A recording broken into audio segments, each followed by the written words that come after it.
انہیں صرف رمضان المبارک کے ایک مہینے میں تقوی حاصل ہو سکتا ہے، پرہیزگاری مل سکتی ہے۔ یہ شہر طاعات ہے، شہر عبادات ہے، شہر کا مطلب مہینہ ہے عربی میں۔ اور دیکھیں کتنی سہولیات تمہارے لیے رکھی گئی ہیں کہ شیطان کے وسوسوں سے محفوظ رکھا گیا، کہ تمہیں مہینہ بھر شیطان اور اس کی ذریت سے، اس کے حملوں سے بچا کر رب تبارک و تعالیٰ نے اس مہینے میں رکھا ہے۔ تو اب میرے عزیزو، تھوڑی سی محنت کی ضرورت ہوتی ہے تاکہ ہمارا دل پاک ہو جائے۔ تھوڑی سی اور محنت اس میں کر لی جائے تو انسان کا باطن پاک ہو جائے۔ تقوی کیا چیز ہے اور اس کا حاصل کرنا کیوں ضروری ہے، میں آپ کو بتاؤں۔ تقوی کا مطلب سب سے اہم چیز یہ ہے، اللہ کا خوف۔ یہ بنیادی چیز ہے، یہ بنیادی چیز ہے، اور یہ اگر بنیاد ہے تو ہر عمل میں آپ کے تقوی حاصل ہو جائے گا۔ نماز کیوں پڑھتے ہو؟ نماز ایک ڈیوٹی سمجھ کر کے پڑھتا ہے تو کوئی مسئلہ ہی نہیں اس کا، یعنی وہ ڈیوٹی ادا کر رہا ہے۔ لیکن نماز میں اگر خوف خدا ہے، اللہ کے ڈر سے پڑھتا ہے، یہی تقوی ہے۔ روزہ کیوں رکھ رہا ہے؟ سب محلے میں رکھ رہے تھے، ہم نے بھی رکھ لیا۔ روزہ اس لیے رکھ رہا ہوں کہ لوگ برا نہ سمجھیں، یا اسلام کا ایک حصہ ہے۔ اتنی ہی نیت تھی تو پھر اس نے روزے سے کچھ حاصل نہیں کیا، لیکن اسی روزے کو اللہ کے خوف سے رکھا، یہی تقوی ہے۔ تو خوف خدا، اللہ کا خوف آ جانا ہر عمل میں، یہی تقوی ہے۔ اور اگر یہ چیز نہیں ہے تو انسان بہت بڑے بڑے گناہ بھی کر جاتا ہے، اسے ڈر نہیں لگتا۔ روزہ چھوڑ دیا، اسے کوئی خوف ہی نہیں ہے، بلکہ دھڑلے سے لوگوں کے سامنے کہتا بھی پھر رہا ہو کہ مجھے یہ سب چیزوں میں وشواس نہیں، یقین نہیں ہے۔ یہ باتیں اس زبان سے آتی ہیں جس کے ہاں اللہ کا خوف ہے ہی نہیں، اللہ کا ڈر نہیں۔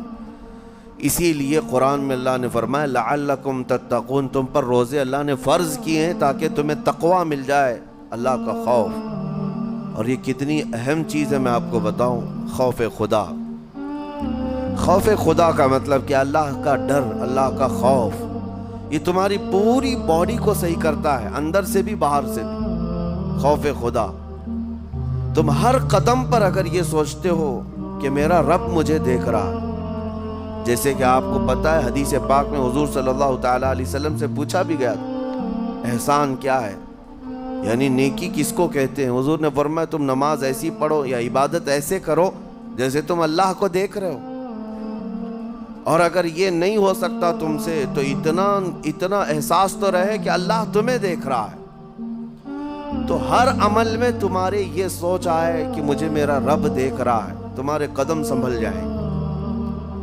آج آپ مسجد میں بیٹھے ہیں، ادب سے بیٹھے ہیں، حالانکہ ایک آدھے گھنٹے کے بعد جسم کو پھیلنے کی حاجت ہونے لگتی ہے، تھوڑا پیر پھیلا لوں، پیٹھ کو ٹیک دے دوں، نہیں کرتے آپ، اس لیے کہ آپ کو احساس ہے کہ امام صاحب دیکھ رہے ہیں، مفتی صاحب دیکھ رہے ہیں، یا پھر مجمع میں لوگ دیکھ رہے ہیں۔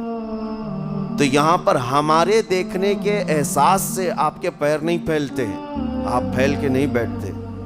تو ہم میاں نہ سزا دینے والے نہ جزا دینے والے۔ یہی احساس اگر اللہ کے دیکھنے کا ہو جائے کہ میرا رب مجھے دیکھ رہا ہے، تو پھر آپ کو کسی نگرانی کی ضرورت نہیں، کہیں کسی سی سی ٹی وی کی ضرورت نہیں۔ اللہ کا خوف اگر بندے کے دل میں آ جائے، وہ ہر لمحے، ہر گھڑی، ہر علاقے میں محفوظ رہتا ہے، اپنے آپ کو محفوظ رکھتا ہے۔ میرے عزیزو، 4 سال کی عمر ہے امام اہل سنت فاضل بریلوی رحمۃ اللہ علیہ، امام محمد رضا خان رحمۃ اللہ علیہ، 4 سال کی عمر میں روزہ رکھ لیا۔ گرمیوں کی شدت تھی، گھرانہ علمی گھرانہ ہے، باپ بھی بڑے عالم دین، دادا بھی بڑے عالم دین ہیں۔ 4 سال کی عمر میں روزہ تو رکھ لیا، اور جب تھوڑی دوپہر ڈھل گئی، اچھوں کی حالت دھوپ کے دنوں میں خراب ہونے لگتی ہے، تو شام ہونے کو قریب تھی کہ ایک کمرے کے اندر दादा मोहतरम ने पोते को बंद कर दिया और कुछ फल फ्रूट सारी चीज़ें अंदर रख करके दरवाज़ा बाहर से बंद कर लिया। कहा बेटा खा लेना, मैं किसी को बताऊंगा नहीं, किसी को नहीं बोलूंगा। 4 साल की उम्र है, तुम्हारा रोज़ा भी रहेगा, खा करके थोड़ा पेट हल्का कर लेना। तो ये दरवाज़ा बंद करके दादा मोहतरम चले गए। काफ़ी देर के बाद दरवाज़ा खोला तो वो फल फ्रूट वैसे के वैसे ही, बच्चा वैसे ही बैठा हुआ। इमाम अहमद रज़ा रहमतुल्लाह ताला अलैह, 4 साल की उम्र की बात कर रहा हूँ। दादा ने आकर पूछा बेटा खाए नहीं, दरवाज़ा बंद कर लिया था। तो 4 साल की उम्र में मौलाना इमाम अहमद रज़ा कहने लगे खा तो लेता, लेकिन हर घड़ी मेरा मौला तो देख रहा है, जिसके लिए रोज़ा रखा वो तो देख रहा है। ये है तकवा, ये है खौफ खुदा, कि अगर ये किसी के दिल में बैठ जाए, उसे लोगों को दिखाने की या लोगों के उसे देखने की कोई ज़रूरत ही नहीं।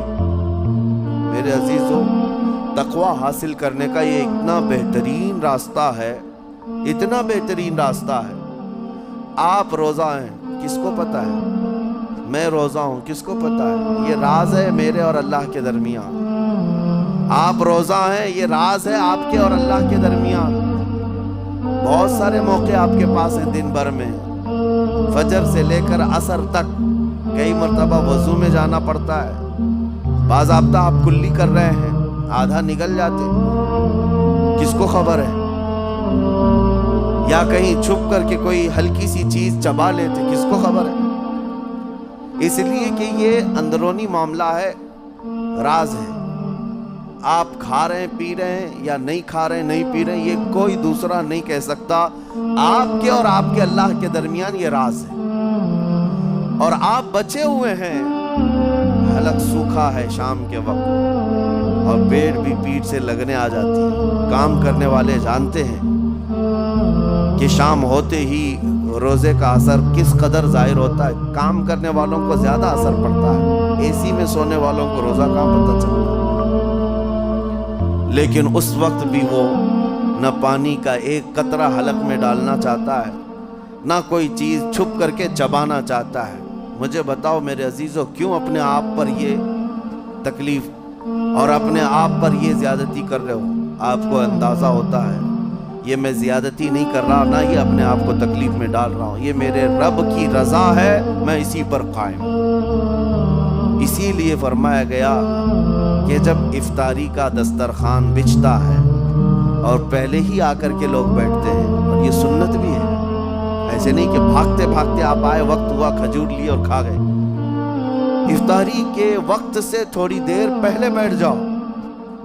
तुम्हारे दस्तरखान पर नियामतें रखी हुई हैं, फल भी हैं, मेवाजात भी हैं, कुछ खाने पीने की चीज़ें भी हैं, ठंडा शरबत भी है, देखते हुए बैठे हैं आप, लेकिन हाथ नहीं लगाते। इंतज़ार है वक्त का कि इधर सूरज के गुरूब होना है और मेरी इफ्तार होनी है। ऐलान सुनते हैं, अजान सुनते हैं, उसके बाद आप उठाते हैं, लेकिन उतनी देर तक आप खामोश बैठे हैं दस्तरखान के पास, सारे लोग देखते रहते हैं। ये वो मंजर है जिसको फरमाया गया रब्बे जुल जलाल भी अपने बंदों को देख रहा है, रब तबारक व तआला भी देख रहा है अपने बंदों को।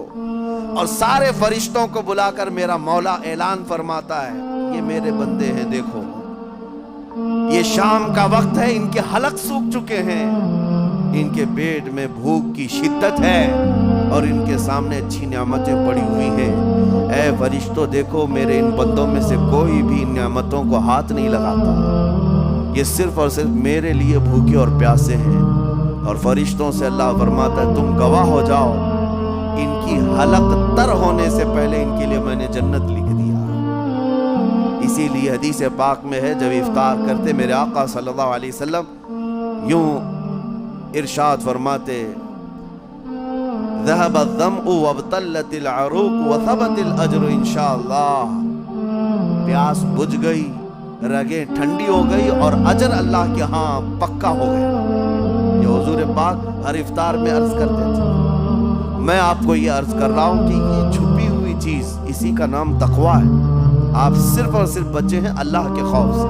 अब सुनो हदीस पाक, क़यामत के दिन हिसाब और किताब होगा, اور جنت میں جانے کا پروانہ کچھ لوگوں کو مل جائے گا اور سب جنت کی طرف جا رہے ہوں گے۔ اس میں بہت سارے لوگ ہیں جو پل صراط پر چل کر کے جنت پہنچیں گے۔